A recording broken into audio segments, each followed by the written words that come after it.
At home, others stay to guard against continuing turmoil as Secretary of State Baker heads to the Middle East to deal with the remaining problems. This is NBC Nightly News with Tom Brokaw. Tonight, America after the war. Reporting from NBC News headquarters in New York is Tom Brokaw. Good evening. As the internal struggle for Iraq continues tonight, American troops are now leaving the Persian Gulf, confident their mission is accomplished.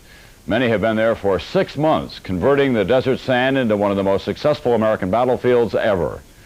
NBC's Arthur Kent is in Saudi Arabia again tonight. Arthur?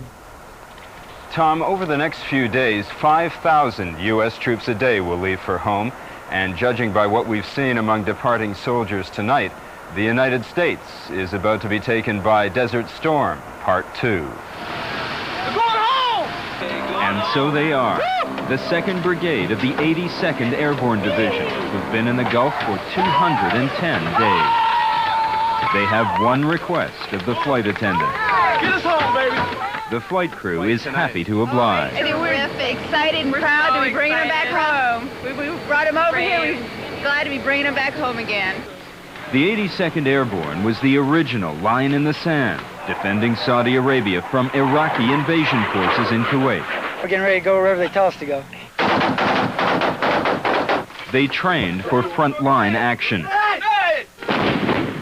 They were the first U.S. ground force into Iraq, striking deep into the desert west of Kuwait without taking a single combat casualty. I'm just glad it's over with. I'm ready to go home.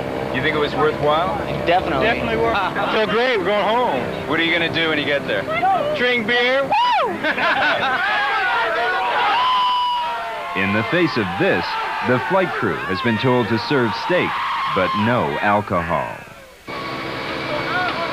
The soldiers swamped the lone conveyor belt loading the aircraft, but no matter how quickly this plane gets off the ground, U.S. servicemen and women will be gathering here for weeks, if not months, all anxious to get home. Troop planes will be lifting off from air bases here around the clock. The exodus of U.S. troops from Saudi Arabia promises to be as intense an operation as was their deployment before the war. Tom? Thank you, Arthur. One of the troops said, "Get ready for the mother of all parties." And while the shooting war is over for now in the Middle East,